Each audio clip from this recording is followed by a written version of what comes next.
अनुपमा यादव और पवन सिंह ने कर लिया है शादी। तो क्या खबर की जानकारी जानेंगे इसी वीडियो में। उससे पहले आप चैनल पर नए हैं तो चैनल को ले सब्सक्राइब और वीडियो कर दे लाइक। चलते हैं खबर की ओर। तो आप लोग को बता दें भाई लोग, खबर निकल के आ रही है कि पवन सिंह और अनुपमा यादव दोनों कर लिए हैं शादी। इस खबर में कितनी सच्चाई है आपको इसी वीडियो में बताएंगे।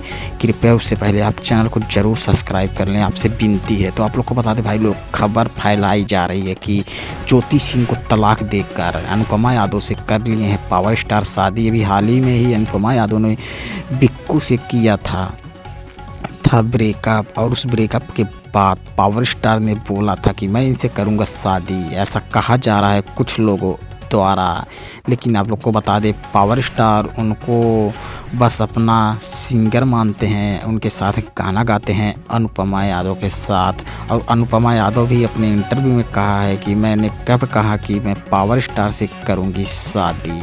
तो आप लोग को बता दें ये सब बस झूठी खबर फैलाई जा रही है पावर स्टार और अनुपमा यादव को बदनाम करने के लिए।